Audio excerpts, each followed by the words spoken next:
oui ma xala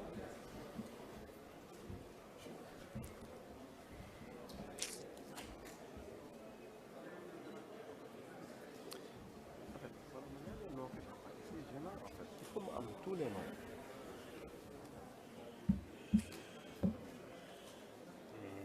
va avoir les noms. Après c'est compliqué quoi franchement ah lii dina métti de. jëlal bi nga bind xoolal ci kii yi nga bind. non non kay kay.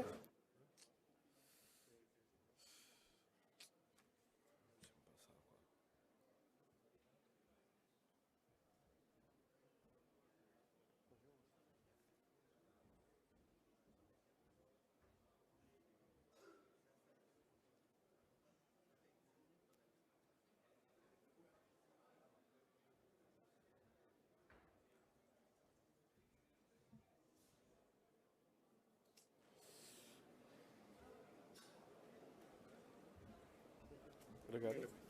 waaw voilà. C'est compliqué quoi dans ce travail là. Ce sont des trucs là. C'est compliqué. Oui. Abdoulaye voilà c'est que le problème justement c'est que il faut ma am la liste normale quoi. ministère bi ñëw na. ne voilà.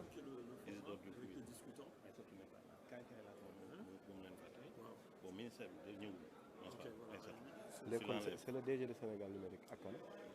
parce que le programme ñi lay dindi rek. non non ministère Rwanda dindi ko bokkul. ok.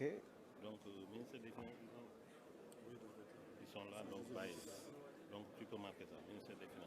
Les trucs sont. C'est Paul Kofi qui intervient.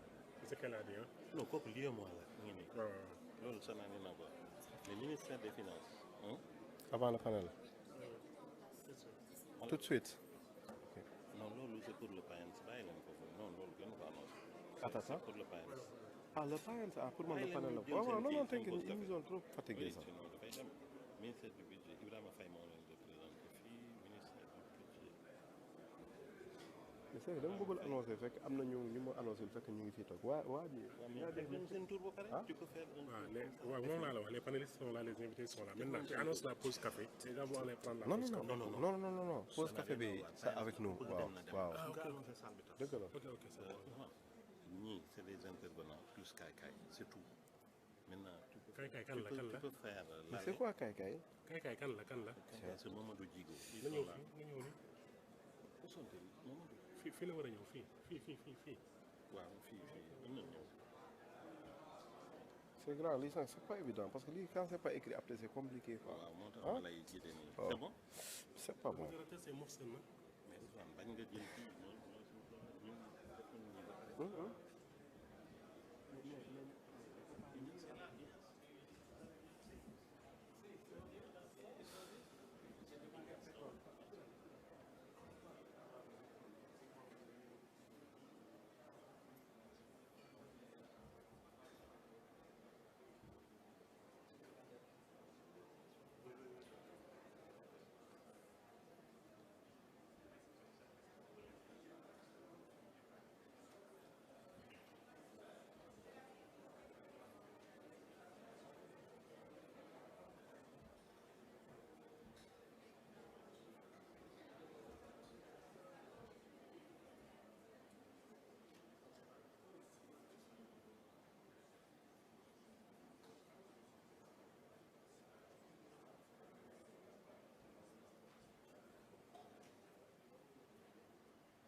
non c'est que c'est pas notre pause c'est la pause du panel boo waxee pause kat ñu génn dem projet boobu mooy yàq événement bi. oui ba Abdoulaye.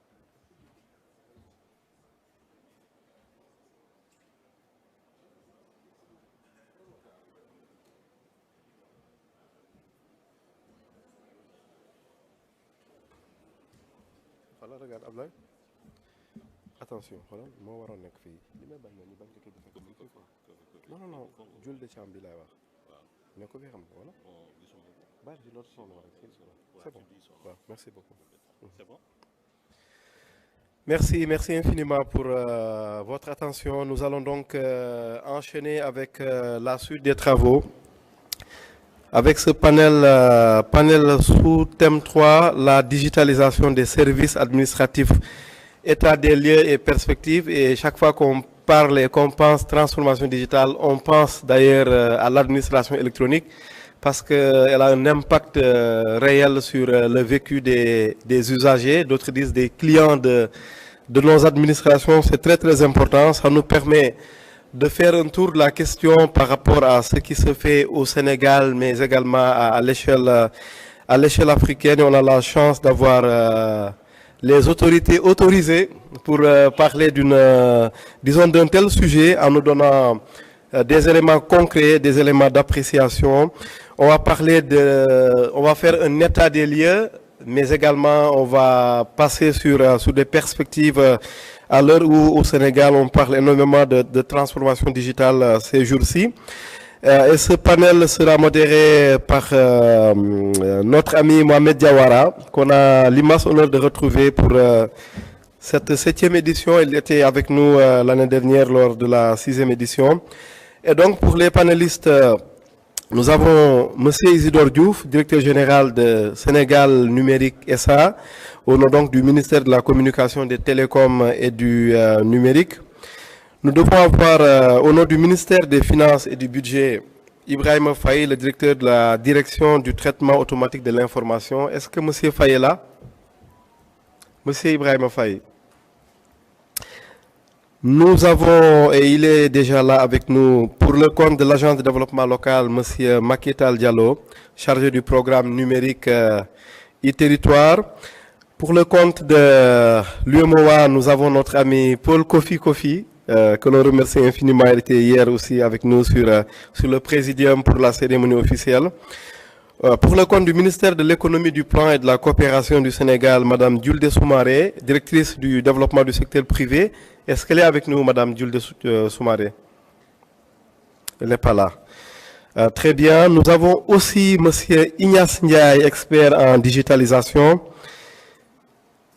Et nous avons notre ami Mamoudou Digo de Kaikai, voilà, qui fait partie également du panel. Et donc je rappelle que ce panel va parler de la digitalisation des services administratifs, 2 points, état des lieux et perspectives. Et ce panel sera donc modéré par notre ami Mohamed Diawara de Roptik Mali. C'est bien cela, Mohamed, à vous la parole pour 1 heure. Ou peut-être 1 heure moins de panel. Merci beaucoup. Alors, merci, Monsieur le maître de cérémonie. Donc, après les présentations d'usage, permettez-moi de remercier aussi le public qui est avec nous. Et comme vous l'avez annoncé, le sujet qui nous réunit ce matin, c'est la question cruciale: comment apporter des meilleurs services aux citoyens. Aujourd'hui, nous vivons une migration d'époque. Et j'ai beaucoup plus entendu parler de la révolution numérique, mais je pense que ça va plus loin que ça. Nous vivons une civilisation du numérique. Pourquoi je dis cela? Aujourd'hui, même les enfants de 2 ans arrivent à utiliser les terminaux digitaux. Donc, c'est déjà une civilisation, un cadre de vie auquel nous sommes permanemment exposés. Les défis qui s'imposent à nos administrations pour cette transformation digitale, on connaît tous l'intérêt et nous avons une idée des blocages. Puisque depuis plus de 10 ans, vous allez constater avec moi que la plupart des programmes de transformation digitale de nos administrations s'articulent autour des mêmes points. Les infrastructures, le cadre légal, le contenu et la sécurité. Mais aujourd'hui, je souhaiterais qu'on aille plus loin avec les éminents experts qui sont avec nous pour nous dire quel est l'état des lieux aujourd'hui, même si le public a une idée, mais il faut que nous soyons plus tranchants en essayant d'aller plus loin que les problématiques théoriques. Pour cela, je vais déjà commencer à donner les grandes lignes. À la sortie de ce panel, il faut qu'on ait des propositions concrètes. Nous avons des administrateurs avec nous, de l'administration publique. Nous avons le privilège d'avoir le commissaire qui représente une organisation sous-régionale. Et nous avons un expert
de la puissance du numérique. Aujourd'hui, la 5G est en train de s'installer, mais en étant sincère avec vous, vous tous, quand vous prenez votre cellulaire le matin, apprenez aussi à le lire, vous allez voir quelque part des barres qui vous indiquent que le signal du net est donné, mais cela va vous sembler paradoxal.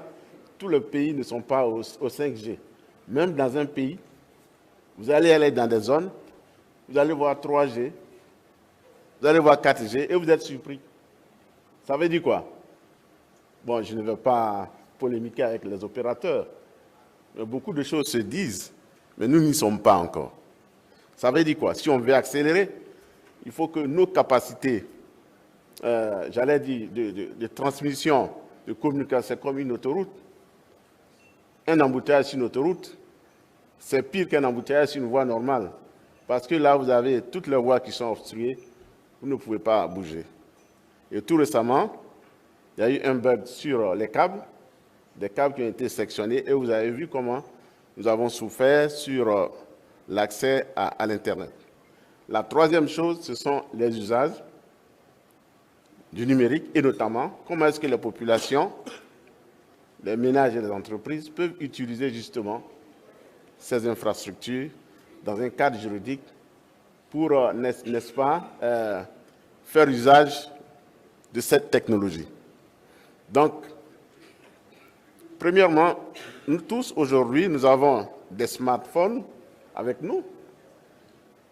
Ils remplacent la télévision, ils remplacent le téléphone et ils remplacent l'appareil photo. On se plaint maintenant aujourd'hui des photographes, on n'en a quasiment plus besoin. Mais il faut l'avoir déjà. Il faut l'avoir cet instrument.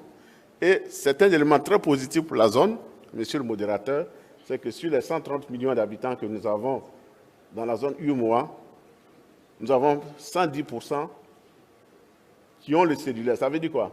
Ça veut dire qu'il y a des personnes qui ont plus d'un téléphone cellulaire, ce qui est une excellente chose, n'est-ce pas? Donc, on a déjà un instrument important pour tout le reste. Mais, où le bas blesse, c'est que si vous l'avez et que vous ne pouvez pas l'utiliser, notamment accéder à l'Internet, nous avons 40% de la population qui a accès aujourd'hui à l'Internet dans la sous-région, parce que le coût de l'Internet, il fait le tiers du SMIC. Le SMIC, en moyenne, c'est à peu près, dans le meilleur des cas, c'est 70 000, 75 000. Le tiers, vous êtes moins de 30 000 francs, hein, à peu près, tous ici, par mois, quand vous faites votre abonnement, on est autour de 25 000. Alors, si vous devez prendre le tiers de vos ressources pour aller vous abonner à l'Internet, qu'est-ce que vous allez faire après? Il faut manger, il faut payer son loyer, il faut se déplacer. Donc, l'accès à l'Internet est encore un obstacle. Ensuite, un élément aussi positif, je donne des éléments négatifs de contrainte, c'est l'usage du monnaie mobile. Aujourd'hui, nous avons à peu près le montant des transactions en volume financier, on dépasse les 25 000 milliards de francs CFA par an. Ça veut dire quoi? On a à peu près 2 milliards de liaisons, de transactions, et là, en valeur, ça fait à peu près de 25 000 milliards. Je crois en dollars, on n'est pas loin des 50 milliards de dollars. Ouais, c'est énorme. Ça veut dire quoi? Donc, l'inclusion financière est quasiment réalisée, même si les gens n'ont pas de compte en banque, ils se servent de cela pour faire des opérations. Donc, vous voyez qu'il y a des éléments positifs, des éléments d'insuffisance qu'il faut corriger. Et un élément important, c'est le capital humain. Donc, il faut avoir les hommes pour faire ce travail. Alors, pour faire face à ça, comme vous l'avez dit, j'en viens maintenant à ce que nous faisons à la commission. Nous avons décidé donc sur le plan, n'est-ce pas, du cadre juridique, de réviser le cadre juridique actuel avec l'ensemble des États. Ce travail se fait. Et nous avons aussi, sur le plan de la digitalisation des services publics, nous avons identifié 120 services. Je crois que hier, j'ai suivi l'ambassadeur du Rwanda qui parlait de ces 120. Bon, ce n'est pas anodin, c'est qu'il y a un travail quand même qui se fait au niveau du continent. 120 services publics à digitaliser. Et nous avons retenu une vingtaine comme priorité. Et cette vingtaine comme priorité, nous avons, avec les États, nous avons des points focaux ici, ils peuvent le confirmer. Avec chaque État, nous leur demandons de choisir 3 comme priorité. Et nous leur apportons un soutien financier pour les accompagner dans la digitalisation de ce service public. donc 3 par pays. Ensuite, nous avons un projet de case numérique. Là aussi, où il n'y a pas, n'est-ce pas, de liaison et où il n'y a pas de signal, parce que dans les villages, l'état civil est très important et les populations, les femmes qui accouchent, il faut rapidement enregistrer le bébé. Donc, on peut mettre en place des cases numériques qui permettent, dans un bloc, j'allais dire, un bâtiment unique, où nous finançons, n'est-ce pas, l'infrastructure, un ordinateur et ainsi de suite, tout ce qu'il faut, une imprimante et naturellement un poste cellulaire et tout cela qu'il faut, un poste téléphonique, qui permet d'enregistrer dans ce village les actes d'état civil. Et cela permet donc aux États qui en font la demande de pouvoir le faire. Donc aujourd'hui, sur l'espace, nous sommes en train de soutenir techniquement et financièrement les États à pouvoir développer l'accès, la digitalisation aux services publics. Donc c'est une réalité. Je suis heureux qu'après, si dans le public, des points focaux peuvent en parler, ceux du Sénégal, qui sont là, puisque nous avons les 8 pays qui sont représentés. Et puis vous avez parlé du programme régional. Bon, pourquoi je fais ce développement? C'est parti du Conseil et arrivé à ce programme régional. C'est un programme, nous avons les 4 axes, de façon paradoxale, nous avons quasiment les mêmes axes développés par le Sénégal. Et nous avons l'équivalent de 121 milliards de francs CFA que nous sommes en train donc de mobiliser avec, j'allais dire, avec des éléments très positifs, puisque au mois de novembre dernier, les PTF et les États ont accepté d'apporter les concours financiers. Nous pensons qu'à l'issue des requêtes que les États doivent absolument faire, comme le Sénégal l'a fait avec la Banque mondiale, nous allons pouvoir mobiliser les appuis. Donc voilà un peu ce que nous faisons. Et je pense que si c'est nécessaire de rentrer dans les détails, on pourra le faire, je pense, au second tour de table, pour ne pas monopoliser la parole. Voilà un peu ce que... Merci, monsieur le commissaire, pour ces éléments. La digitalisation des services publics, c'est 3 choses. Premièrement, l'individu est chez lui à la maison. Parce que si vous voulez digitaliser des services pour lesquels les personnes se déplacent, ça devient difficile. Donc le principe universel est celui-ci. La personne est assise à la maison, regardez l'image, exprime ses besoins à l'administration en étant chez lui, reçoit la réponse de ce besoin en étant chez lui et reçoit le service en étant chez lui. Ça veut dire quoi? L'état civil, je suis à la maison, je rentre sur mon clavier, sur mon smartphone, je m'adresse au ministère de l'Intérieur, à la sous-préfecture, à la mairie, pour un acte d'état civil. Le service me répond, je reçois par mon email. Tout à l'heure, on a fait l'expérience avec le questionnaire qu'il a demandé. On était assis, on a fait l'exercice. Et troisièmement, je reçois la pièce, je reçois l'acte. Parce que si je ne peux pas faire ça, je n'ai pas digitalisé encore vraiment le service. Parce que si je dois parcourir 500 km pour aller chercher le document, si je dois aller chez le voisin ou dans un, je sais pas moi, dans un cybercafé et pour rentrer une information où je suis obligé de donner des codes secrets, hein, voyez-vous, mais il y a un problème.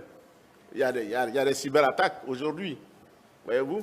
Donc, il faut que ce soit clair pour tous ceux qui entreprennent des opérations, des programmes de digitalisation des services publics. Ces 3 conditions doivent être respectées dans votre programme. Je ne dis pas de le faire à 100% tout de suite, mais sachez que c'est l'objectif. Donc, l'usager doit rester chez lui, ou à son bureau, ou là où il se trouve. Il lance sa requête est réceptionnée, il a la réponse par le même biais et il reçoit le service. Je vous remercie. Merci, monsieur le commissaire. Alors, monsieur le directeur, Je ne pense pas que je vais être clément avec l'administration publique. Moi, je viens du Mali. Mais je constate que dans nos pays, on a investi des milliards pour la digitalisation de l'administration. Et vous convenez avec moi qu'il y a beaucoup de projets qui ont été initiés, mais aujourd'hui, nous, le résultat n'est pas au bout de chemin. Des milliards investis pour développer des plateformes, pour le bien-être du citoyen. Mais comment vous pouvez expliquer ou nous expliquer que jusqu'à présent, dans beaucoup de nos pays, le résultat de la digitalisation n'est pas au bout. On n'est pas satisfait en tant qu'usager. Ça a été impulsé depuis une dizaine d'années par beaucoup de chefs d'État, beaucoup de ministres. On parle de la transformation digitale. Mais au bout du compte, je pense que le public convient avec moi qu'on a encore du chemin à faire. Donc, est-ce que vous pouvez nous expliquer quels sont les enjeux, les contraintes, les freins liés à cette transformation digitale? Merci. Merci. C'est bon là? Merci monsieur le modérateur. Donc, je pense que vous m'entendez là? C'est bon, voilà. Merci monsieur le modérateur. Donc, merci aussi monsieur Kofi, et je salue toute l'assistance qui est présente. Vous avez abordé en fait un des aspects du problème, à savoir que on a eu beaucoup de programmes depuis plusieurs années qui ont investi plusieurs milliards, mais on constate qu'in fine, le résultat n'est pas là. Et pour moi, la principale problématique, c'est qu'au-delà de l'ambition et des déclarations qui sont faites par nos gouvernants, l'organisation ne suit pas la démarche. Parce que vous avez beau mettre des milliards dans des programmes, si vous n'avez pas un cap, un modus operandi, une stratégie qui est bien claire, et surtout qui est partagée par les parties prenantes. C'est ça en fait. Donc, le partage par les parties prenantes permet d'inciter à l'adhésion. Et dans l'écosystème du numérique, ces parties prenantes-là, c'est bien sûr donc, les structures gouvernementales à travers les structures de mise en œuvre, donc telles que le CNUM. On a également la RTP sur les aspects de régulation.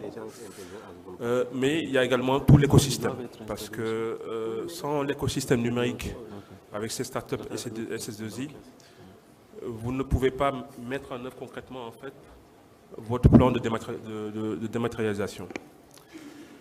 Donc, ça c'est une conviction de ma part, c'est que... C'est bon ? Voilà. Ça c'est une conviction de ma part, c'est que tant que nous n'aurons pas un schéma directeur partagé avec notamment avec les DSI des différents ministères, avec les collectivités locales, pour pouvoir donner un agenda, un cap, une manière de faire, et tant qu'on n'aura pas également échangé avec les acteurs du système numérique pour savoir quels sont les besoins en termes de technologie, mais aussi en termes de compétences, nous n'y arriverons pas ou on y arrivera à moitié. Donc ça, c'est une conviction. Ça, c'est un des aspects du problème. Donc ça, c'est l'aspect gouvernance globale qu'il faut tout à fait revoir pour qu'on parle la même langue. Deuxième aspect qui me semble très important, c'est que vous avez beau vouloir dématérialiser, mettre quelque chose sur la table, si le consommateur n'est pas apte à le faire, vous vendez un produit qui ne va pas être acheté. Et je pense que l'exemple du Rwanda doit nous faire vraiment réfléchir, parce que j'ai entendu hier que le gouvernement a été très pushy sur la distribution de smartphones. Donc ça, c'est un livre important aussi de donner les outils aux consommateurs pour qu'ils puissent consommer ce que vous leur présentez. Donc je pense que cet élément-là également de go-to-market et de mise à disposition de l'outil de consommation, elle est très importante. Troisième élément, et je pense que le fait de lancer tout à l'heure le PAENS montre que maintenant on a une méthodologie, on a une démarche, c'est-à-dire que c'est le socle technique. Si on a de la fibre et que cette fibre-là est de mauvaise qualité et ne peut pas assurer le transport de la bande passante, vous aurez certains services, mais vous n'aurez pas un service de qualité. Et ça, c'est valable également pour tous les opérateurs. Donc, tout ça pour dire quoi? C'est que pour arriver à la dématérialisation, il faut qu'on ait en fait un cumul d'actes et de chantiers à mener de façon coordonnée, mais avec une vision globale, bien cadencée, bien agencée, pour que nous puissions, à court terme, à moyen terme, arriver à des résultats. Actuellement, je pense que si je vous donne le taux de digitalisation des procédures, vous allez sauter. Vous allez sauter. Nous avons 900 procédures à dématérialiser. Actuellement, on est à un taux de démat de 13,4%. 13,4%. Donc, seulement 130 procédures qui ont été dématérialisées. Donc, ça veut dire qu'il y a quelque chose qui cloche.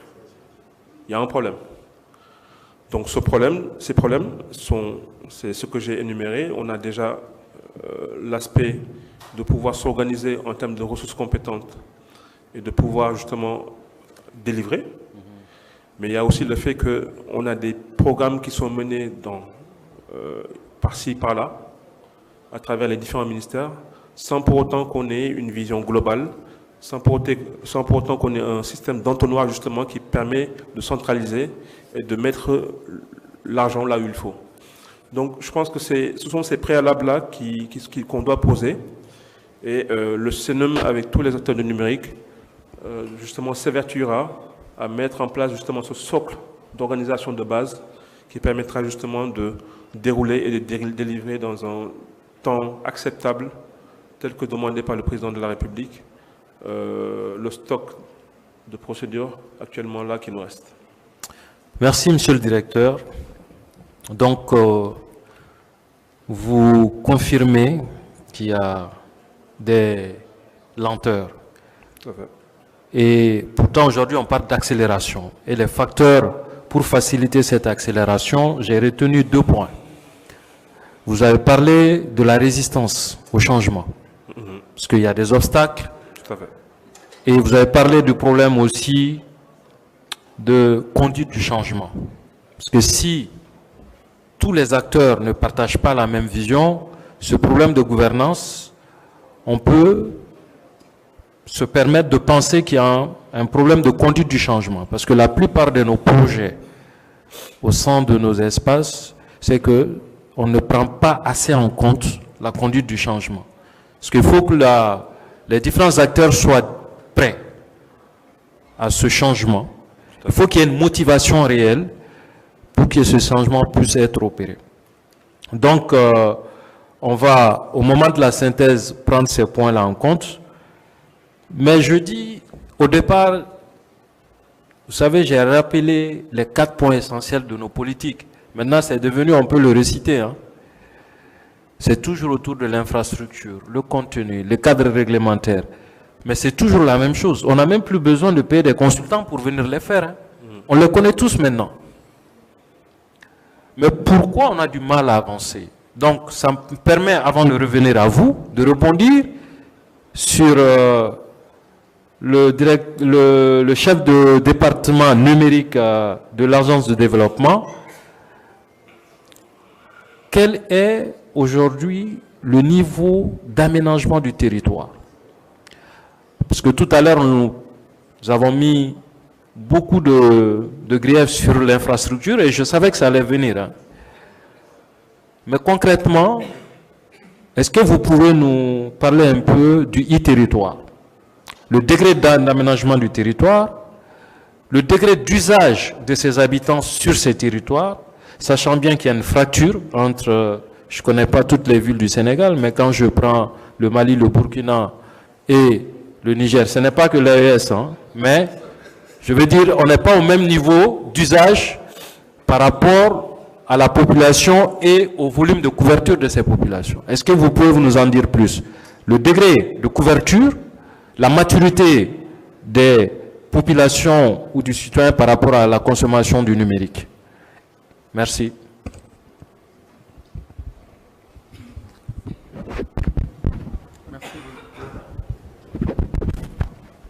Alors, merci. Monsieur le modérateur. On peut rapprocher. Je veux vous aider. Je crois que c'est bon. Alors, merci, monsieur le modérateur.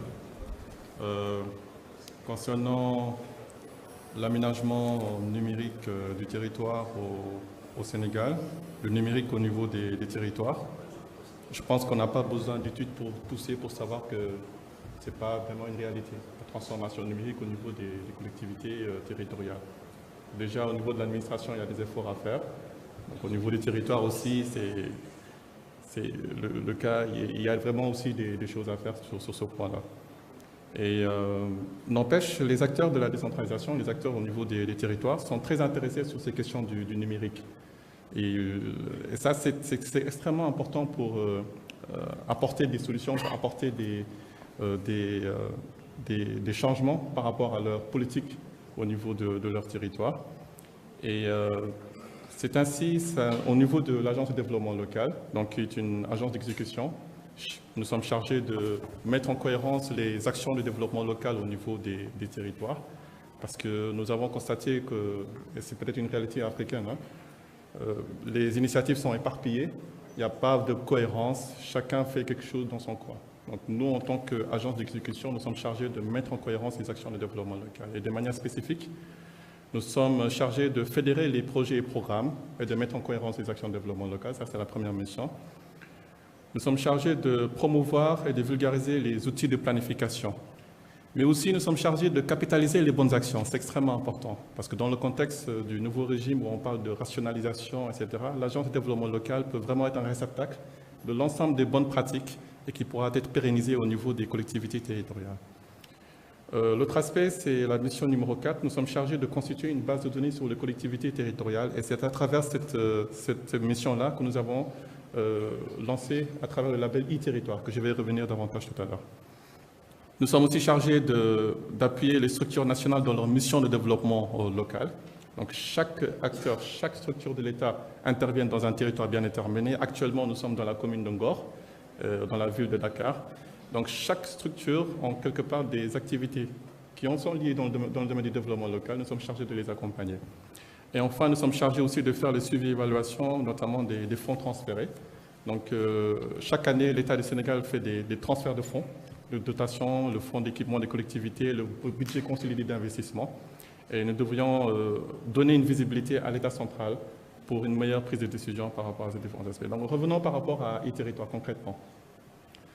Donc e-territoire, qui est un programme très ambitieux, en étroite collaboration avec le ministère en charge du numérique, et le programme des Nations Unies pour le développement, que nous remercions de passage.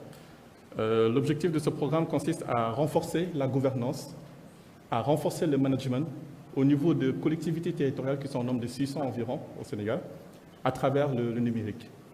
Parce que le problème réel au niveau des territoires, ce n'est pas sur le plan technique, comme ce que dit le ministre et d'autres acteurs. Sur le plan de capital humain, on a des gens très compétents. Ce n'est pas sur le plan solution aussi, logiciel. Ce n'est pas ça le vrai problème au niveau des territoires. Le vrai problème au niveau des territoires, c'est sur le plan de la culture numérique. C'est-à-dire, quelle est la relation entre les élus et le numérique. Quand vous descendez sur le terrain, donc j'ai fait le tour du Sénégal, il reste peut-être que de goût que je vais bientôt y aller, vous rentrez dans le bureau du maire, vous allez vous rendre compte qu'il n'y a même pas d'écran. Je n'ai pas dit d'ordinateur, hein. Il n'y a pas d'écran. Et c'est ce monsieur qui doit prendre des décisions sur la dignité, quelque part, de la population locale. Alors que le numérique, c'est très sérieux. Il faut que les acteurs comprennent que améliorer le cadre de vie des populations à travers le numérique, c'est fort possible et ça doit être le cas. Et c'est ça vraiment le challenge du programme numérique e-territoire, c'est comme l'ambition du ministre de l'Industrie qui veut créer des champions nationaux, à travers e-territoire, on veut créer peut-être des ambassadeurs numériques des territoires et vraiment utiliser pleinement le numérique au bénéfice du monde de la décentralisation. Donc renforcer la gouvernance, l'aspect politique, renforcer le management, l'aspect capital humain à travers effectivement le numérique. Et actuellement, donc, puisqu'on a compris que le problème, ce n'est pas vraiment sur le plan technique, mais sur le plan de la culture, sur le plan du capital humain, nous avons élaboré, vraiment en étroite collaboration avec le Programme des Nations Unies pour le développement et les ministères en charge du numérique, à travers le projet d'appui à la gouvernance numérique, nous avons élaboré, Monsieur le Directeur Général, le schéma directeur national numérique des territoires. Donc, un schéma directeur qui permet de tracer la politique numérique au niveau du territoire. Aujourd'hui, mesdames et messieurs, au Sénégal, en ce qui concerne la politique numérique au niveau du territoire, nous savons comment nous allons y procéder. C'est extrêmement important. Nous avons un référentiel. Et sachez que ce schéma directeur est la déclinaison de la stratégie Sénégal numérique 2025, parce que le programme est inscrit au niveau de la SN 2025. D'ailleurs, même c'était inscrit au niveau du PAP 2A, le plan d'action prioritaire ajusté et accéléré, donc ça participe à la relance de l'économie. Et à partir de cela, nous avons stabilisé 3 axes. Donc, premier axe qui concerne la transition numérique, donc tout ce qui concerne l'aspect digital. Deuxième axe qui est le plus important à mon avis, c'est le renforcement de capacité, la sensibilisation, vraiment faire comprendre à ces élus et les acteurs de la décentralisation pour qu'ils puissent mieux prendre en charge ces questions numériques dans nos politiques de développement. Troisième axe, ça concerne le développement local et l'innovation. Il est important qu'on crée des outils adaptés à notre réalité locale. Je pense que M. Sambassène est revenu largement sur tout ce qui concerne les usages. Ça ne sert à rien de mettre en place des technologies qui ne sont pas adaptées par rapport à nos réalités. Donc l'aspect innovation avec les startups, avec les différents acteurs, pour adapter à notre réalité locale. Et à partir de ce schéma directeur, et comme je viens de le dire, bon, les réalités ne sont pas les mêmes dans les territoires au niveau des localités, nous avons l'ambition de doter pour chaque collectivité ce qu'on appelle le plan locaux numérique, adossé à ce schéma directeur. Et actuellement, on a mis en place 3 plans locaux numériques pour les communes de Bargny, pour les communes de Mont-Roland et les communes de Sandiara. Les choix ne sont pas pris au hasard. La commune de Bargny qui est plus ou moins un monde urbain, donc très urbain. La commune de Mont-Roland très rurale, très agricole. Et la commune de Sandiara qui est mixte, donc il y a les zones économiques spéciales, mais aussi ce qui est un monde rural, donc qui reflète à peu près le Sénégal. Et donc en étroite collaboration toujours avec le PNUD, que nous remercions encore une fois. Et actuellement, nous sommes en train de mettre en place le système d'information foncière communale, et CIFC, qui permet à l'Agence de développement local de mieux maîtriser ces questions foncières. Parce qu'on ne peut pas parler de développement local sans pour autant maîtriser les questions foncières. Parce que, comme je l'ai dit tout à l'heure, chaque activité ici sur un terrain bien déterminé. Et donc, nous sommes en train de le mettre en place en étroite collaboration avec la plateforme nationale sur la gouvernance foncière, qui regroupe tous les acteurs du foncier au Sénégal. Et ce sera bientôt effectivement effectif dans les mois à venir. En ce qui concerne le programme e-territoire, nous avons l'ambition de faire en sorte que ce soit le programme de référence en ce qui concerne les questions numériques au Sénégal. Parce que, comme je l'ai dit tout à l'heure, le problème, c'est que les initiatives sont plus ou moins éparpillées. C'est bien, on doit les encourager. On doit les encourager de faire les initiatives. Mais il faut quand même une cohérence. Il faut une action plus intelligente au bénéfice des populations. Ça on peut le considérer comme une recommandation que je passe à travers ce CIPN-là. Nous accordons beaucoup d'importance aussi au secteur privé, d'où notre présence ici. Nous sommes membres du Conseil présidentiel de l'investissement, donc qui est le cadre de dialogue entre le secteur privé et l'État du Sénégal. Et nous avons comme perspective aussi de beaucoup travailler sur le plan de l'infrastructure. En étroite collaboration, par exemple, avec Sénégal Connect Park, qui est plus connu sous le nom du parc de technologie numérique. Voilà de manière ramassée le programme numérique e-territoire. C'est disponible en ligne, on est très présent sur les réseaux sociaux. Donc si vous allez sur numérique.adl.sn, vous allez trouver la présentation, le schéma directeur, le document du programme. Vous allez trouver aussi l'ensemble des actions qui sont effectuées dans ce cadre-là. Et nous comptons vraiment faire en sorte que le Sénégal soit vraiment un hub sur le plan numérique au niveau des collectivités territoriales. Et on peut dire que nous avons plus ou moins réussi. Pourquoi? Parce qu'on a une approche inclusive et participative. On reconnaît le leadership du ministère du numérique. C'est vraiment la structure qui peut vraiment donner les orientations claires en ce qui concerne les numériques dans tous les secteurs. Donc avec le ministère de la Santé, ça se passe très bien. Avec le ministère en charge des collectivités territoriales aussi, nous allons procéder sur le même schéma. Et bon, pour ne pas trop monopoliser, je vais... Très bien. Permettez-moi, avant d'avancer, d'appeler le maître de cérémonie s'il peut installer les invités discutants. À ma droite. Merci beaucoup Mohamed. En fait, on ne va pas les installer, mais on leur donnera la parole en seconde partie, après la partie panel. Donc, tu peux toujours continuer à dérouler. D'accord. Et on te revient tout à l'heure, Inch'Allah. Merci. Ok, donc n'hésitez pas à me faire signe parce que Monsieur le gouverneur, moi j'ai décidé de venir dans une posture de critique. Je suis du secteur privé, je n'arrive pas à comprendre pourquoi les choses traînent. Si je fais un ratio entre les milliards investis dans l'administration, ce n'est pas propre au Sénégal, hein, c'est partout et je profite pour... j'espère qu'il n'y a pas de malins dans la salle. Je profite pour attirer l'attention quand même qu'à un moment donné, et je crois que l'intervenant a lâché le mot, il faut une rationalisation. Mais je vais rajouter une autre chose, il faut de la capitalisation. Chaque responsable veut refaire la roue. Le programme de digitalisation de cadastre au Sénégal, ça date de 2012. 12 ans après, je ne sais pas où est-ce qu'on en est. Et vous allez trouver que chaque responsable veut en faire. Chaque service veut en tirer pour venir. Donc il y a un problème de convergence. Les mots sont connus. Maintenant, je vais me retourner vers un libre penseur aussi, qui est du secteur privé. Monsieur Ignace Ndiaye, en tant qu'expert digital en Suisse et en Allemagne, qu'est-ce que vous retenez de tout ce que vous venez d'entendre et quelles propositions concrètes vous pouvez nous en faire? Parce que c'est la différence entre le privé et l'État, c'est que j'estime souvent qu'on est plus pragmatique. Voilà. Merci. Donc, ce que je vais retenir, c'est qu'il y a déjà quelque chose. Même si c'est 13 ou 15%, il y a déjà quelque chose. Donc, moi, ce que je vais dire, c'est les outils qu'on a pour exécuter. Parce qu'on parle de projet, on prévoit, mais est-ce qu'on a les outils actuels pour agir? Et c'est dans ce domaine que je viens témoigner, parce que ça fait partie de mon travail journalier que je fais chaque jour.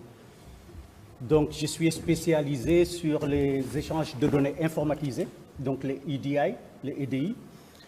Et je vois que, par exemple, on parle de la digitalisation des administrations. Donc, moi, je dirais ici, au Sénégal, on a la chance d'avoir des outils qui nous permettent de débuter, de faire quelque chose. On a un data center. Ça veut dire beaucoup de choses. Les serveurs, on doit les avoir ici. C'est une question de souveraineté numérique. Ce n'est pas discutable. On a le mobile, le mode de paiement de mobile. J'ose dire que c'est maîtrisé. Tout le monde sait et pratiquement tout le monde utilise le mode de paiement. On a la maîtrise de l'Internet aussi. Parce que je peux dire maintenant la maîtrise de l'Internet parce qu'on a eu des preuves. Chaque fois que le gouvernement n'était pas content, ils ont coupé l'Internet. Donc on le maîtrise. On ne peut pas le contester. Et on a, ce que je veux dire, le SIGIF. C'est le programme central de l'administration du ministère de l'économie et des finances pour prévoir les budgets. Et le système où je me suis spécialisé, c'est le système du SIGIF. C'est le système que toutes les sociétés de pétrole et de gaz ont. C'est le système que toutes les sociétés de mines ont. Mais malheureusement, s'il n'y a pas d'experts ou assez d'experts dans ce domaine, comment on va parler avec les multinationales? Ils ont leur système. Nous, si on n'a pas le système pour parler ensemble, ils vont parler Wolof, nous on va parler Sérère. On ne se comprendra pas. Et tant qu'on ne se comprendra pas, ils pourront faire ce qu'ils veulent. Et ça, c'est un problème connu parce qu'on n'a pas les moyens ou on ne s'est pas donné les moyens de pouvoir les contrôler. Et pourtant, ce n'est pas compliqué. On le fait ailleurs, ça existe. Donc, si je reviens pour recentraliser, j'ai pris 2 exemples. J'ai pris les impôts et domaines. On parle tous des impôts actuellement. Comment élargir l'assiette fiscale? Mais déjà, il faut que les systèmes communiquent. Le SIGIF doit communiquer avec les impôts et domaines. Le SIGIF doit communiquer avec la BCAO pour les transferts d'argent. Le SIGIF doit communiquer avec le cadastre. Et pourtant, ce n'est pas compliqué. C'est des choses qui sont là et qui existent. Le projet est là. Hein. Ça a été testé, mais ce n'est pas opérationnel. Donc, on ne peut pas dire que les objets n'existent pas. Ça a été fait. C'est là. D'accord? Donc, voilà. Et c'était l'autre aussi que je voulais dire, c'était sur la santé. J'ai aussi une expérience là-dessus, parce que pendant le Covid, j'étais en Allemagne, et à la limite, c'est comme si j'étais un médecin, parce que j'organisais, comment ça s'appelle, les données des médecins pour la Suisse, pour tout ce qui était francophone. Donc la Suisse, le Luxembourg et autres. Donc, tout part de ce qu'on appelle once only, c'est-à-dire les données personnelles, on les donne une fois à un médecin et le système doit parler d'une seule manière. Si vous êtes chez un médecin, vous allez chez un autre, vous n'avez pas besoin d'encore donner les autres. Et c'est des choses qui expliquent les systèmes, les transferts des données. On l'a, très simple. Si vous allez au supermarché, vous achetez, vous payez avec la carte. Vous n'allez pas dire à la caissière, je m'appelle Ignace, je travaille ici. Non, il a les données parce que les données viennent de la carte. Donc les transferts des données, on l'a. Donc ça existe. C'est du concret. Et donc voilà, c'était un peu dans ce sens-là pour dire que ça existe. C'est là, c'est concret. Maintenant, ce n'est pas assez, mais au moins, il faut commencer, il faut exécuter. Et après, maintenant, si ce n'est pas suffisant, on améliore. Mais il y a quelque chose. C'est tout ce que j'ai remarqué et c'est ce que je voulais dire. Très bien, Ignace, on a compris que les solutions sont connues, mais on a du mal à les déployer. C'est ça le problème. On connaît les solutions. Dans toutes les administrations, ils peuvent vous réciter, même en dormant, c'est quoi les solutions. Mais le problème, c'est comment les faire. C'est l'exécution. Raison de plus, je vais me retourner vers M. Mamadou Djigo, Kaikai, qui déploie aussi un système d'interopérabilité. Quels sont les freins que vous avez constatés au sein de l'administration? Parce que c'est le cœur de notre panel. Merci, merci de nous avoir donné l'opportunité de parler de ce projet.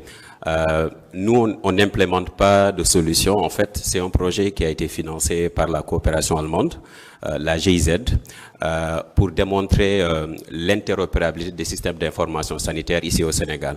En fait, le constat est simple. Aujourd'hui, on a plusieurs hôpitaux et chaque hôpital a son système de santé. Donc, si moi, je quitte l'hôpital A, qui a son système X, et je vais à l'hôpital B qui a son système Y, mes données sanitaires ne sont pas échangées. Donc l'idée pour nous, c'est de dire, c'est de démontrer, en tout cas, un chemin vers la digitalisation du secteur de la santé en disant aux ministères et aux autorités qu'aujourd'hui, il est possible de s'appuyer sur l'existant, c'est-à-dire si moi j'ai un hôpital et que j'ai une solution sur laquelle je travaille depuis des années, que je puisse capitaliser dessus. En quoi faisant? En standardisant ces solutions-là. C'est-à-dire faire en sorte que ces solutions implémentent des standards internationaux qui sont reconnus. Et maintenant, une fois que ces solutions-là implémentent ces standards-là, ils peuvent échanger des données qui sont reconnues. Et donc, on a eu à faire une étape, en tout cas. D'abord, vous parlez des défis, je vais en parler tout à l'heure. D'abord, de faire une sorte de formation, parler c'est quoi l'intérêt même de l'interopérabilité aux décideurs, et faire des formations techniques aux fournisseurs de solutions santé des startups sénégalaises qui équipent aujourd'hui plusieurs hôpitaux. Et ensuite, on a démontré techniquement que c'était possible. Donc, au mois de novembre, on a organisé un mini connectathon, c'est-à-dire faire en sorte que sur des profils clés, c'est-à-dire le dossier patient ou bien des documents d'analyse, démontrer que ces documents-là peuvent être partagés par 3 solutions qui sont déployées dans 3 hôpitaux différents et ces solutions sont totalement différentes. Et c'est sur cette base qu'on a été invité en Europe. On revient tout juste de Trieste en Italie. Ces fournisseurs de solutions santé ont été les premières startups africaines à participer à ce connectathon qui regroupe plus de 200 fournisseurs de solutions santé dans le monde qui ont permis de pouvoir tester. Donc, il y a le défi qu'on a, clairement, c'est de faire en sorte d'aligner les différentes stratégies. Donc, aujourd'hui, il y a beaucoup d'initiatives qui existent au Sénégal, que ce soit au niveau de la santé ou bien dans d'autres secteurs, mais il y a aussi des redondances d'initiatives. Donc, ça, c'est la première chose. Deuxième chose aussi, c'est le fait aussi, le message de dire, en tout cas, qu'il est possible de s'appuyer sur le secteur privé, et ça a montré que, par exemple, quand on était parti en Italie, il y a des startups qui participaient à ces événements-là, et les startups sénégalaises ont pu réussir des tests que d'autres, malgré les années d'expérience, n'ont pas pu réaliser. Et donc, en gros, le premier défi, comme j'ai expliqué, c'est cette coordination des initiatives. Et nous, ce qu'on a pu faire, c'est de créer un groupe de travail qui a impliqué le ministère de la Santé, le ministère de l'économie numérique, la SUNUM, d'ailleurs, voilà, qui a été impliqué depuis le début, et aussi des acteurs du secteur privé, tels que Optique et ses startups, la CDP et la RTP, pour faire en sorte de coordonner ces activités-là et nous assurer qu'au moins on a pu démontrer que ça ne reste pas que sur des choses théoriques, mais au moins que techniquement que c'était possible et que ça s'inscrit dans la stratégie. Tout à l'heure, le ministère de la Santé parlait, parmi les initiatives, il y avait ce test à l'hôpital Abass-Ndao et également cette initiative de faire l'interopérabilité des systèmes existants.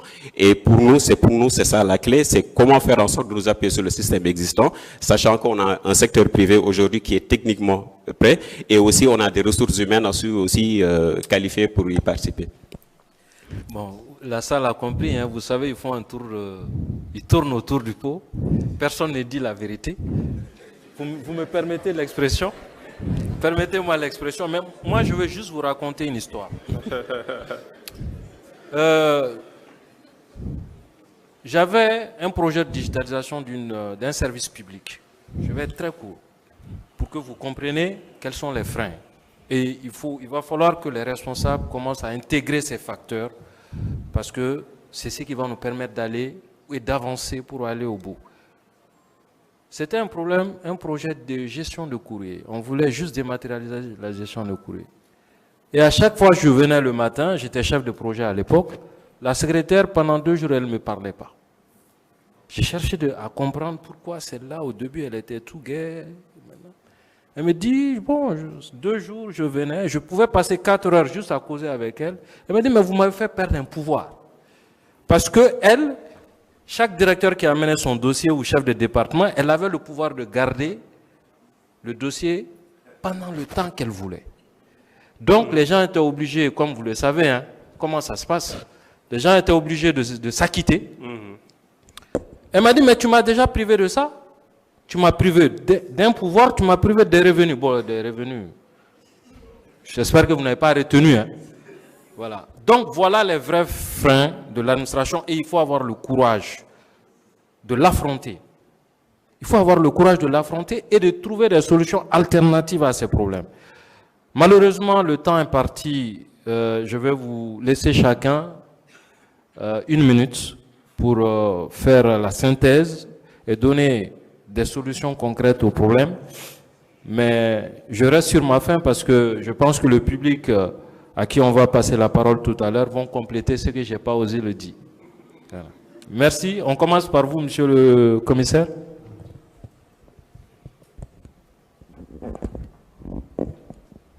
Voilà. Alors moi, je vais me donner le mauvais rôle parce que je suis à la bonne position. Je suis à l'UEMOA, donc quand je vais parler de parti, je n'ai plus de problème ici. Voilà. Mets le pied dans le plat. Le premier problème, c'est l'humain. L'humain. Vous avez donné un exemple. Quand vous avez des procédures que vous standardisez, ces procédures, il y a de la résistance. Pourquoi? Vous enlevez du pain, vous enlevez les coûts cachés, vous enlevez les billets, les 1000 francs, les 2000 francs qui passent. Vous enlevez ça. Et le paradoxe, on va même plus loin. Même quand on digitalise des personnes qui arrivent dans un service public qui est digitalisé, ceux qui vont vous accueillir vont vous dire « je vais accélérer pour vous attendre ».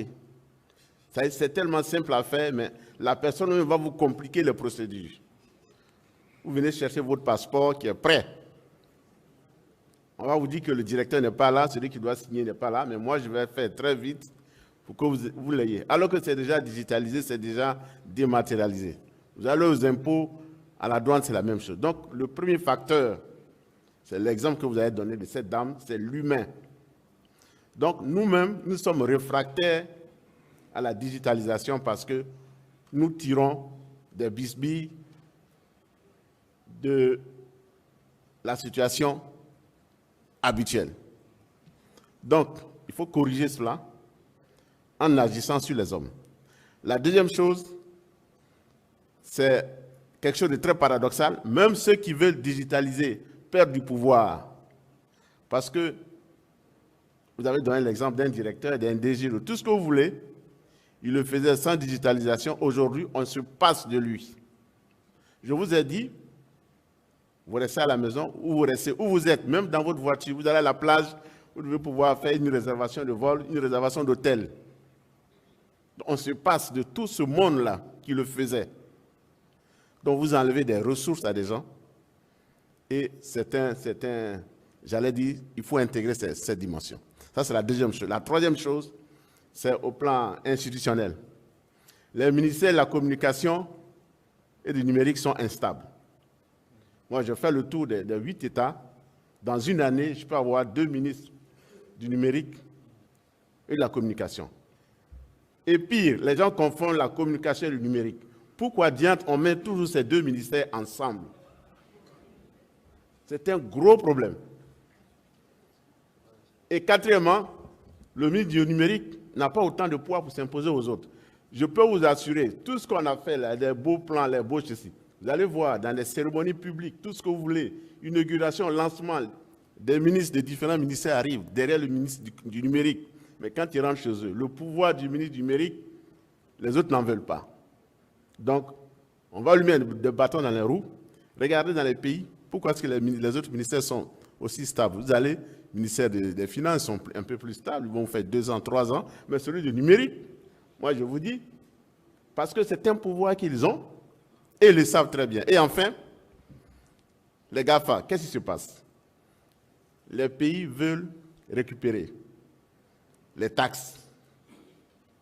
Donc, ce sont des opérateurs qui boudent quand on les met dans des opérations, dans un système d'opération, comment on appelle ça déjà? D'opérabilité, d'interopérabilité, voilà les termes, ils ne jouent pas le jeu. Regardez le roaming. Pourquoi est-ce que ça coince? C'est à cause de cela. Donc j'ai identifié 5 points qui sont des facteurs bloquants, des freins réels. Mais le frein le plus important, c'est le facteur humain et le facteur institutionnel. Si on arrive à dégoupiller ces 2 choses, je pense qu'on va beaucoup avancer. Merci. Merci. Monsieur le directeur, alors vous avez bien compris, je vais identifier les freins et les propositions concrètes pour avancer. Donc vous avez juste 1 minute. Parce que M. Kofi a dit une chose qui est très importante, c'est l'humain. L'humain, si vous n'avez pas de moyens d'action ou de coercition sur la personne qui exécute une procédure, vous ne pourrez pas y arriver. Tout à l'heure, on a fait un focus sur les procédures, mais la digitalisation, elle va plus loin que ça. On a des enjeux d'interopérabilité des systèmes. Demain, faire communiquer les données de la douane et les données de la DGID. On a des sujets de rationalisation et de contrôle dans ce pays. On a des sujets d'augmentation des recettes de l'État. Et on a des sujets surtout de réduction de la corruption. Lorsque dans un ministère, vous faites une commande d'un équipement, et que vous laissez la latitude à cette personne-là de pouvoir faire une commande avec un prix qu'il va fixer avec un fournisseur lambda, et que vous n'avez pas un moyen, un outil centralisé, une centrale d'achat pour pouvoir justement challenger cet appel d'offres, et aussi ne pas permettre de faire des paiements par cash, mais faire simplement des paiements par virement bancaire. Donc là, vous rédigez, vous asséchez là en fait le nid de la corruption. Mais par contre, il faut derrière de la surveillance. Si les gens peuvent trouver tout le temps des moyens de contournement par rapport à ce que vous leur mettez sur la table. Donc moi, je suis pour, en plus de mettre en place des applications, mettre en place des processus de surveillance. Il faut qu'on puisse surveiller nos agents administratifs pour savoir s'ils sont performants ou pas, à tout moment. Savoir ce qu'ils font, savoir si les objectifs qu'on leur a fixés, ils les ont atteints, et à un moment donné, si ce n'est pas atteint, prendre les mesures pour pouvoir les rectifier. Donc, et ça, c'est du pilotage administratif, c'est du pilotage gouvernemental, c'est des tableaux de bord à mettre en place pour pouvoir justement surveiller les activités. Nous avons dans notre pays vraiment un problème de service. Et il faut qu'on apprenne à bien servir dans les temps, et respecter l'administré. Et ça, on peut arriver même à des niveaux où on va demander à un Sénégalais est-ce qu'il est satisfait du service qu'on lui donne. Mais ça, c'est le levier, le seul levier, c'est le numérique. Avoir l'information, la piloter, la contrôler, décider, sanctionner s'il le faut. Sur les aspects de conduite du changement, c'est clair que je pense que c'est le nœud critique de la problématique. On a dans des sociétés où venir avec des moyens de coercition, c'est un peu mal vu. Ce n'est pas forcément la bonne méthode, même si à un moment donné, il faut y arriver. Je pense que la sensibilisation aussi et la conduite du changement, c'est quelque chose qu'il faudrait intégrer. Ça va prendre du temps, parce que nous avons des gens dont le pouvoir d'achat est faible.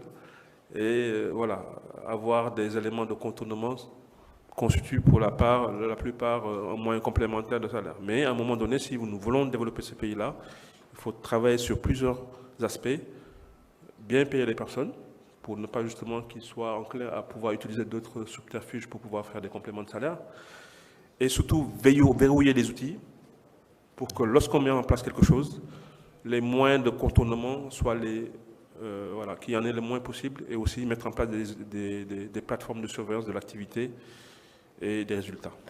Voilà, en synthèse, ce que je voulais rajouter. Merci, monsieur le directeur. Et monsieur en charge du développement de nos territoires. En fait, ce que j'aime, en Afrique, on utilise des mots. Hein. Développement du territoire, numérisation. Maintenant, concrètement, comment vous allez développer nos territoires? En 1 minute.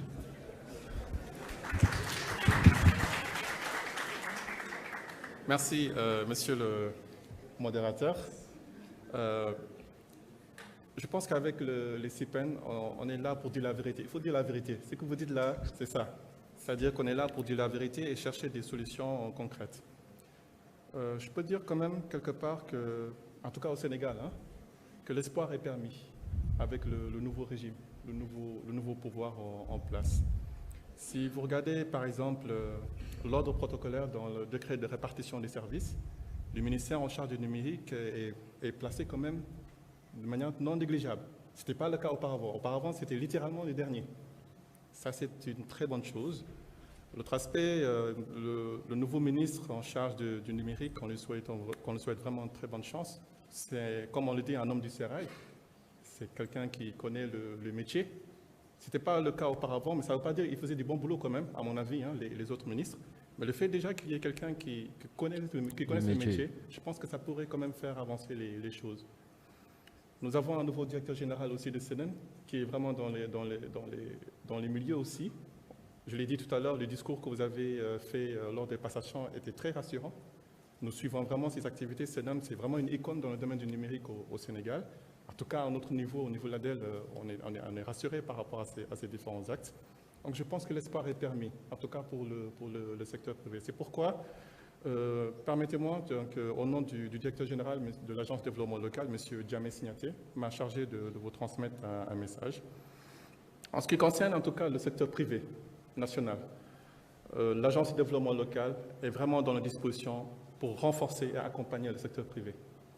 De renforcer systématiquement en cohérence avec la vision du chef de l'État, son Excellence M. Bassirou Diomaye Diakhar Faye. Vraiment, à travers le projet, il a vraiment l'intention d'appliquer ce qu'on appelle maintenant le Jubanti. Donc, soyez rassurés que Optique et l'ensemble des secteurs privés, l'ADEL est à vos côtés, parce que le développement du Sénégal se fait avec des Sénégalais. Et c'est le cas dans d'autres pays aussi. Le développement du Sénégal se fait avec des Sénégalais. Dans toute ma vie, je n'ai jamais vu un pays qui s'est développé grâce à un autre pays. Je pense que ça n'existe pas. Si un pays est avancé, c'est parce que les fils ou la population de ce pays-là ont fait le nécessaire pour que ça puisse être le cas. Et le contraire aussi est valable. Si le pays n'avance pas, c'est quand même à cause de ce peuple-là.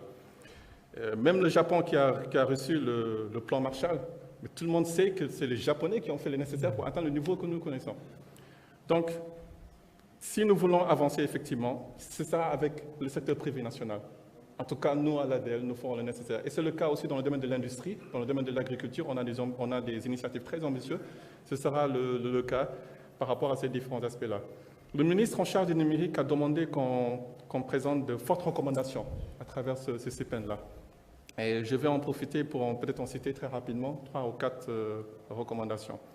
La première recommandation, dans le discours de M. Bedian, le président, j'ai entendu dire qu'ils ont fait des propositions, 5 propositions, je crois, optiques. Et parmi les propositions, ils ont dit qu'ils vont faire, ils ont proposé la digitalisation de l'administration et des collectivités territoriales. Je pense qu'il est plus judicieux quand même de séparer les deux, c'est-à-dire une proposition pour l'administration, une proposition pour les territoires. Parce que la décentralisation, comme son nom l'indique, c'est plus ou moins un monde à part. On parle de compétences transférées, c'est 9 domaines de compétences transférées. Donc tout ce qui concerne le foncier, l'éducation, la santé, l'urbanisme, la planification, la culture, l'aménagement du territoire, jeunesse, sport, loisirs, qui est extrêmement important. Il s'agit quand même d'avoir des offres un peu plus spécifiques. Vous êtes au courant, par exemple, des grèves des agents de collectivités territoriales, la fonction publique locale, parce qu'en réalité, c'est quand même assez spécifique. Donc, ce problème-là doit être géré spécifique. C'est comme si on mélangeait aussi la digitalisation des PME dans ce domaine-là. Donc, première recommandation, il serait intéressant de séparer les deux offres. L'autre aspect, donc, ça concerne l'agence de développement local. Donc, M. Diawara, vous avez dit que c'est des gros mots. Développement territorial. Hein? Le développement local. Voilà, bon. Et quand même, en termes de structuration, l'agence de développement local est assez attractive. C'est extrêmement important, donc ça permet quand même d'avoir beaucoup d'opportunités. Et il y a 600 collectivités territoriales, c'est une agence assez stratégique. Donc vous entendez les gros mots, vous dites qu'effectivement c'est assez stratégique, mais sachez que l'ADEL est au niveau 4 en termes de catégorisation des agences. Au Sénégal, il y a ce qu'on appelle les catégories des agences, on est au niveau 4. Et nous comptons sur vraiment l'Assemblée et l'ensemble de l'écosystème pour vraiment faire le plaidoyer nécessaire pour que l'ADEL puisse aller vraiment au niveau 1. L'autre aspect, c'est de renforcer la collaboration entre les deux ministères, donc le ministère en charge des collectivités territoriales et le ministère en charge du numérique. On a vraiment des success stories à travers le schéma directeur. Il s'agit de le renforcer davantage au bénéfice du monde de la décentralisation. Et enfin, nous souhaitons que le chef de l'État, le Premier ministre, M. Ousmane Sonko, puisse vraiment porter cette initiative-là, que ce soit vraiment une initiative numérique des territoires, qu'il y ait un portage politique très fort au niveau des hautes autorités. Merci au président de l'Optique, merci vraiment à l'ensemble des différents partenaires. Et je vous remercie. Merci beaucoup. Très bien, vous l'aurez compris, il compte sur la vision politique et l'engagement politique. Je pense qu'on a dit beaucoup de choses, mais il faut une forte volonté politique pour réussir la digitalisation. Et ça va revenir dans mes recommandations fortes, parce que les solutions, on les a, vous l'avez rappelé. Au Sénégal, vous avez des champions, vous avez la technologie, vous avez le capital humain, mais je passerai un message aussi au coordinateur du NEPAD qu'on développera le Sénégal qu'avec les Sénégalais, pas avec les Africains. C'est ce qu'il a dit. D'accord. Donc, vraiment, en 1 minute chacun, parce que le temps... Une minute. Une seconde, non. 1 minute. Bon, une seconde. Donc, il faut aller très vite, oui, avec des propositions concrètes. Voilà, exactement. Donc, la première proposition concrète que je vais dire, Je repars de ce que M. Djigo a dit. Chaque hôpital a son système. L'interopérabilité. Oui. Donc, chaque hôpital a son système. Nous, on est là, dans notre travail journalier, on fait sur les échanges de données informatisées entre les systèmes. On est là, on est des Sénégalais, comme vous dites, donc ce n'est pas compliqué. C'est là, ça existe, on le fait tout de suite, on le configure, on le fait, ce n'est pas compliqué, okay. Ça ne peut pas attendre. On a le capital humain. Voilà, on a le capital humain et on l'exécute chaque jour. Le deuxième point, pour revenir comment ça s'appelle, aux impôts, on les donne les outils. C'est la même chose, on le fait. Troisièmement, le paiement, éviter les caisses. Ne permettez pas aux gens de manipuler l'argent. Si vous dites, comme le disait M. Diouf tout à l'heure, si les gens ne sont pas assez corrects, mais ne les donnez pas les moyens de ne pas être corrects. Donc, tout le monde sait qu'ici, que partout où il y a des caisses, on peut payer par les paiements bancaires, par les paiements mobiles. Ce n'est pas compliqué, c'est de la digitalisation. Très bien. On va passer la parole à... Donc, vous avez 15 secondes. Merci. Juste rappeler, on est membre d'Optique aussi, Kaikai. Donc, moi, je vais être très rapide là-dessus. Comme j'ai expliqué, dans transformation digitale, comme on dit, le mot le plus important, c'est transformation. Et cette transformation peut venir, en tout cas, des décideurs, via des lois, des réglementations. Elle peut venir aussi du bottom, c'est-à-dire que ce soit du secteur privé, qui peut influencer, en tout cas, au niveau de ces décisions-là.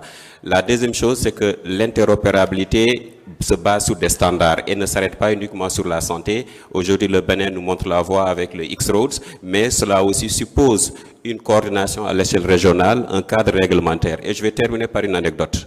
On avait rencontré les députés de la CEDEAO et un des députés me disait, moi, le jour où je me suis rendu compte que l'interopérabilité était nécessaire, on était parti à Abuja et il a eu un malaise.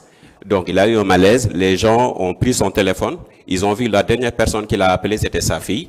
Donc, ils ont appelé la fille. Fort heureusement, la fille parlait anglais.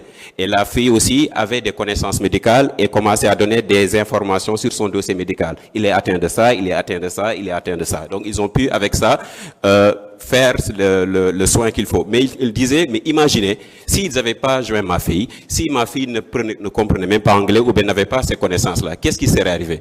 Et si, à l'échelle régionale, au niveau de la CEDEAO, on a un cadre d'interopérabilité, au-delà même de la santé, bah, étant donné que aussi les gens bougent, moi je barre en Côte d'Ivoire, les Ivoiriens viennent aussi, il faut aussi que les services aussi puissent bouger en même temps. Très bien. Alors, on va passer maintenant la parole aux intervenants. C'est ça? Donc, je vous donne la parole. Merci beaucoup Mohamed Diawara pour cette belle modération. Bon, c'est vrai que on déborde, mais ça se comprend aussi parce que c'est une thématique très très passionnante. Et comme on le dit, on a 1 milliard, si tu veux, de dématérialisation au Sénégal, mais on a l'impression que ça n'impacte pas encore. Et c'est toujours dommage quand on voit les matins toutes ces files interminables devant une administration ou une autre pour un papier qu'on pouvait avoir en l'espace d'1 minute. Moi, je me dis tout le temps que, et ça c'est le journaliste à moi qui parle, tant qu'on ne règle pas ça, on n'aura pas réussi grand-chose en matière de transformation digitale, tant qu'on aura impacté auprès de nos populations, parce qu'on est tous finalement là pour ça. Et l'interopérabilité également, pour moi, n'est pas toujours au rendez-vous, ou en tout cas pas comme on l'aurait voulu. Il y a de belles choses, mais on dirait que les acteurs, les SI ne se parlent pas. Et du coup, chacun fait des choses de son côté et ça ne marche pas tout le temps. Merci infiniment pour ça. On reviendra rapidement avec le public. On sait qu'il y a 1 main levée, mais je pense aussi qu'on comprendra qu'on en choisira juste quelques-unes parce qu'il y a l'heure qui avance et puis il y a le panel, la masterclass de codage en IA avec Galsen IA et notamment Asia qui va arriver tout à l'heure. Donc avec votre compréhension, s'il vous plaît, on va choisir quelques discutants rapides. Est-ce que quelqu'un voudrait prendre la parole au nom de Smart Africa pour 1 minute? Au nom de Smart Africa pour 1 minute. Donc j'en suis encore à Smart Africa. Donnez-nous la parole.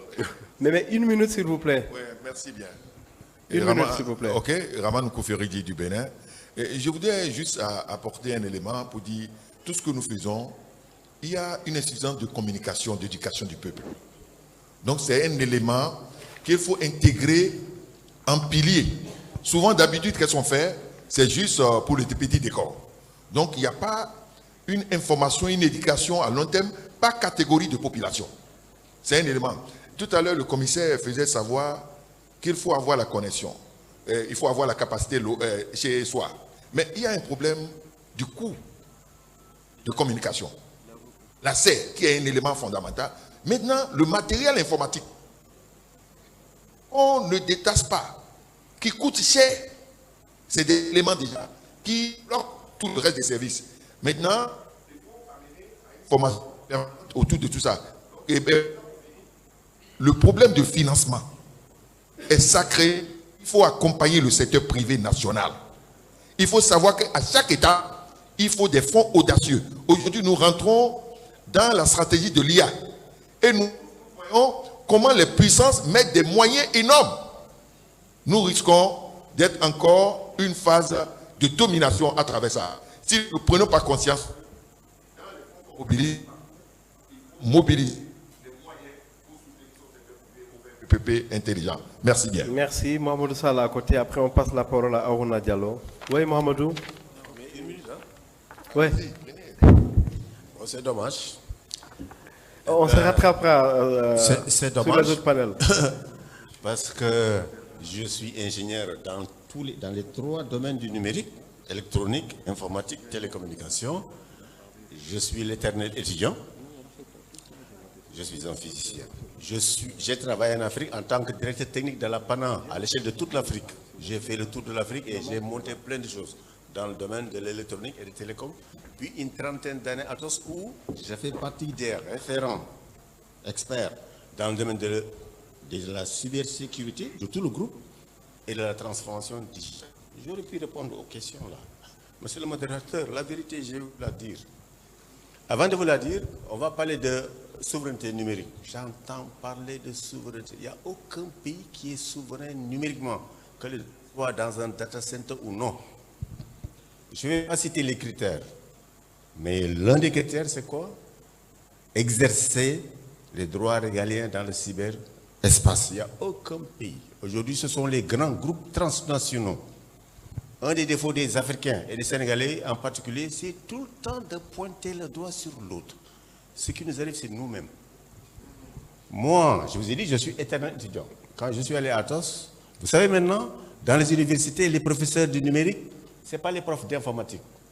C'est des experts. C'est moi qui suis chargé de la chaire Atos. C'est moi qui donne des cours dans les écoles d'ingénieurs. C'est pourquoi j'ai quitté Atos. J'ai créé une école d'ingénieurs ici et des BTS. Je n'ai pas à me plaindre. Ce n'est pas le sujet.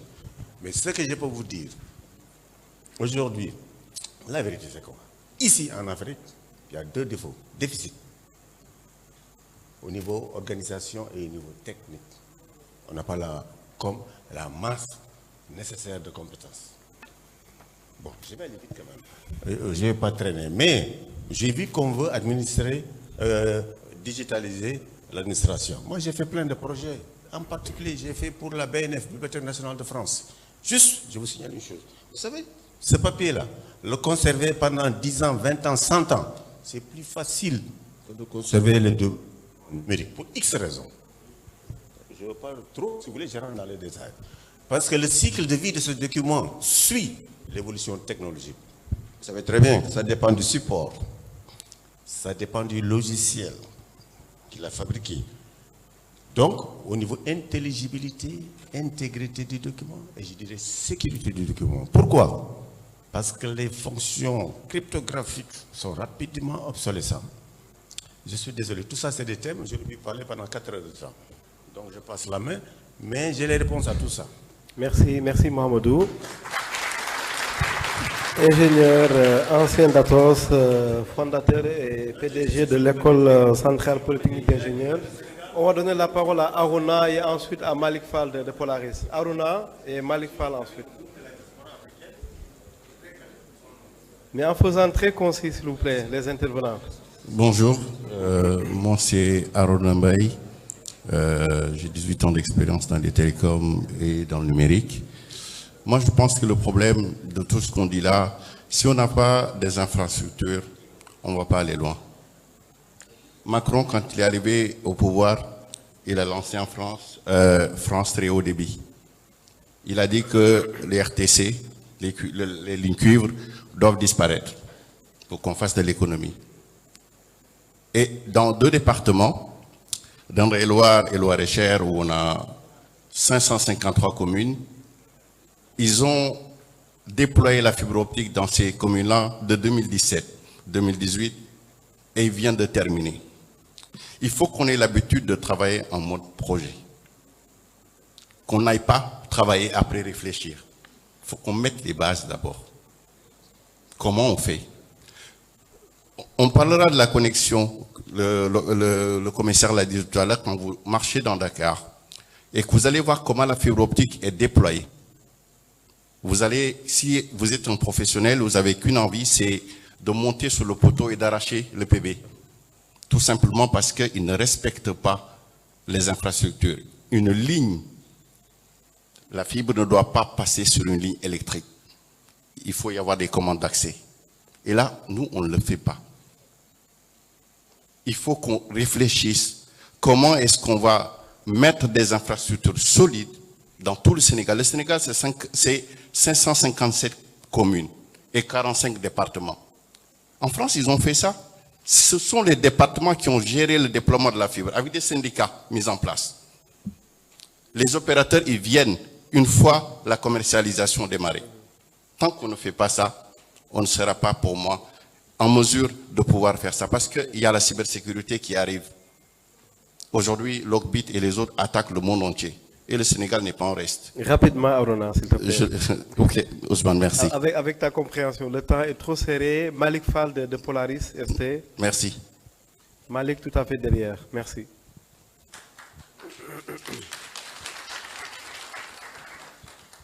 Merci Ousmane. Pour 1 minute, ça va être un gros challenge. Très rapidement, Malik Fall. Donc, 2 points essentiellement pour moi qui sont importants dans ce travail-là. Bon, comme le président de séance le disait, pourquoi ça ne marche pas? À mon avis, il y a beaucoup de choses qui ne marchent pas parce que tout simplement, il n'y a pas de vision. Quand on challenge aujourd'hui ce qui est fait effectivement avec beaucoup de... ce qui est fait aujourd'hui au Sénégal, on sent qu'il y a un patauge, voilà, on patauge. On se lance dans de gros projets titanesques sans avoir les moyens véritablement d'aller jusqu'au bout de ces projets, en oubliant donc les fondamentaux, des choses qui sont essentielles, plus simples à faire, et malheureusement on s'appuie, on dépasse complètement donc nos capacités de faire. Donc une vision, je pense que c'est important, une stratégie, une priorisation, savoir ce qui est utile et important, se focaliser sur cela et s'appuyer effectivement donc sur la compétence locale pour pouvoir le développer. Je ne peux pas parler de ça sans aborder l'aspect sécurité, le volet sur lequel il est essentiel qu'on y travaille. Une digitalisation à la prendre en compte les problématiques de cybersécurité, c'est extrêmement super. Donc la partie résilience donc des infrastructures qui portent cette digitalisation, les redondances, les sauvegardes, tous ces aspects-là, c'est important, mais également de concevoir les applications qui vont porter cette digitalisation de sorte que ces applications sortent secure by design et éviter donc les attaques comme on en a connu ces dernières. C'est essentiel et vital. Merci Ousmane. Merci Malik. Innovlab de Guinée-Bissau.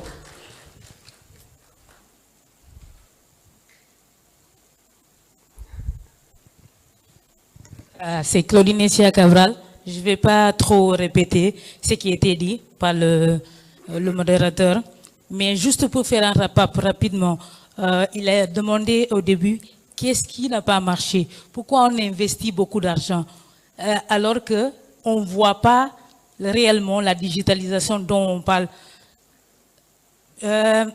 Aujourd'hui, moi, ce que je veux dire, à chaque fois, on a tendance à parler de plans stratégiques envers 2000, je sais pas, 10 ans, des plans qui ne sont pas réalisables.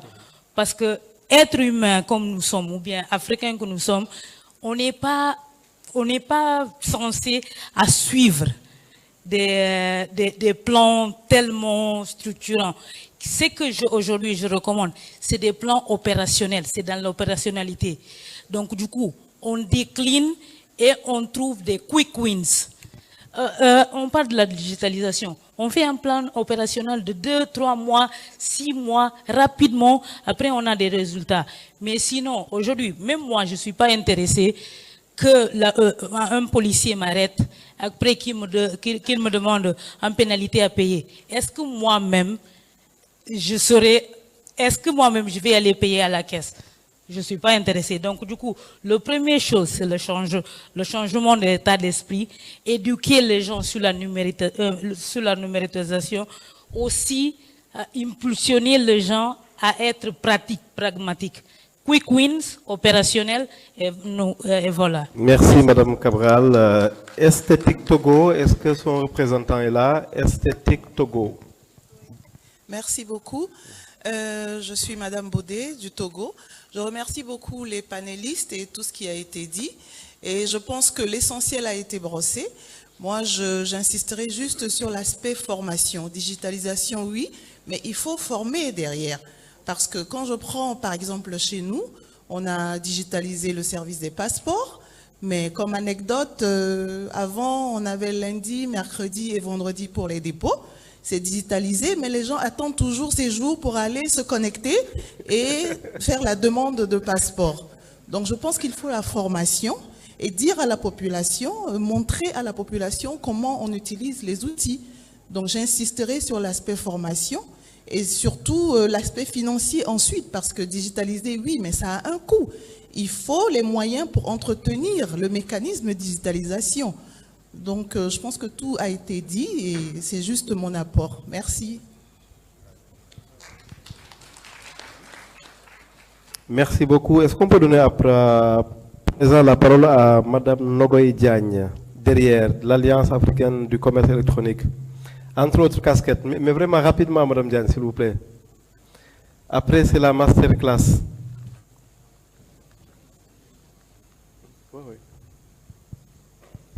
Merci beaucoup, Monsieur Gay. Bonjour et rebonjour à tout le monde. Alors, moi, je suis africaine et j'ai un certificat d'origine de l'Afrique de l'Ouest, plus précisément de la CEDEAO et de l'UEMOA. Je le dis pourquoi? Parce que j'ai parmi les panélistes le commissaire, Monsieur Kofi, que je salue au passage, et je tiens à remercier l'UEMOA pour la dernière directive sur la reconnaissance mutuelle des documents de commerce. Alors, je vais essayer un peu de déplacer le débat sur la facilitation des échanges. Aujourd'hui, en Afrique, disons en Afrique de l'Ouest, partout en Afrique, nous avons un capital humain vraiment de qualité. Nous avons aujourd'hui des initiatives qui existent un peu partout. Mais le problème auquel nous sommes confrontés, nous qui sommes acteurs, nous commençons à développer des cheveux blancs. Pourquoi? Parce que tout simplement, lorsqu'on est impliqué dans des projets digitaux, nous peinons à voir les résultats à la fin de l'exercice. Pourquoi?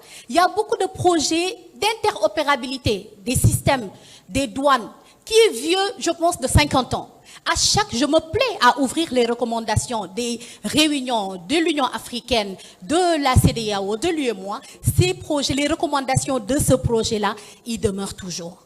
Donc, je pense que nous gagnerons aujourd'hui à mutualiser les efforts. Au niveau de l'Alliance, nous sommes vraiment d'avis pour la mutualisation des efforts. Et je suis contente de voir qu'aujourd'hui, les entités de optique existent un peu partout au niveau de l'Afrique de l'Ouest. Alors, les problèmes auxquels nous sommes confrontés, hier on l'a dit, et je parle sous le contrôle du commissaire, nous avons eu à lancer un projet d'échange de certificats d'origine au niveau des États de l'UEMOA. Ce projet est vieux et date de 2014. Pourquoi nous n'arrivons pas à voir toujours les résultats? À un certain moment, on a été confronté à un problème de mise à jour de la réglementation. Parce que dans la réglementation de la CEDEAO et de l'Union africaine, de l'UEMOA autant pour moi, le document électronique n'y figurait pas. Donc avec la directive, nous avons pu régler ce problème. L'autre problème auquel on est confronté vraiment, c'est la redondance des projets digitaux. Si je pars au Mali, je vois qu'il y a un guichet unique qui est développé par une certaine entité. Les leaderships sur les projets digitaux nous fatiguent, nous qui sommes acteurs, disons, de la dématérialisation des documents de commerce. Et je tiens à formuler 5 recommandations parce que j'ai entendu l'intervention, s'il vous plaît, j'ai entendu l'intervention de monsieur qui travaille avec la GIZ sur l'interopérabilité. Aujourd'hui, il y a des normes et standards qui sont aujourd'hui discutés à l'absence de certains pays africains. Et ce n'est pas normal. Donc, il y a une entité qui s'appelle l'UNCEFAT, qui est basée au niveau de Genève, au niveau de l'Organisation des Nations Unies, et qui travaille sur l'élaboration des normes et standards. Si on ne travaille pas sur l'interopérabilité, sur les normes, si on ne tient pas compte de ces normes et standards, on ne pourra jamais réussir nos projets d'interopérabilité. Donc nous invitons les représentants des pays, de l'UEMOA, et de la CEDEAO, à intégrer ces instances où les révisions de ces normes et standards sont discutées et qui doivent aujourd'hui tenir compte de notre contexte. Et ces normes doivent être adaptées également. Donc, s'il vous plaît, en tant que juste recommandation... Ça va être long, hein, ça va être long. Voilà, est-ce qu'avec compréhension, on peut donner la parole au dernier intervenant, s'il vous plaît, Madame D'accord, Diagne. merci beaucoup. C'est très gentil. C'est que les femmes sont très compréhensives. Hein. Elles le sont plus que les hommes d'ailleurs. Alors, Hassan Ndiaye, pour conclure, s'il vous plaît, vraiment avec votre compréhension, parce qu'après on passe la parole à Abdoulaye Faye pour la masterclass. Hassan Ndiaye, s'il est là.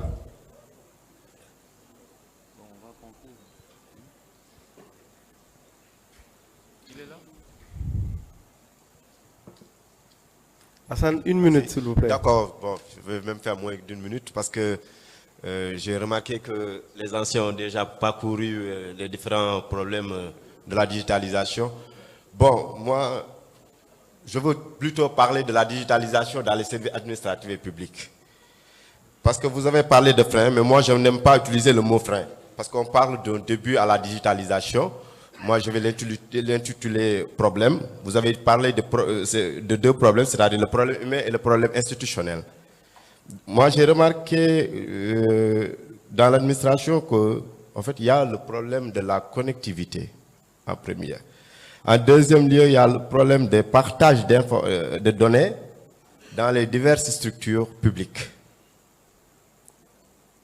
De passage, je salue messieurs les directeurs de CENOM et directeur de développement des territoires, parce que je suis à la connaissance d'une banque centrale de données routières qui est en train de se faire au niveau de la DGIRD, Direction Générale des Infrastructures Routières et du Désenclavement, et que, je ne sais pas, le e-territoire qu'expliquait monsieur le directeur de développement territorial, est-ce qu'il est au courant de ces genres de projets qui parlent de la digitalisation des données routières?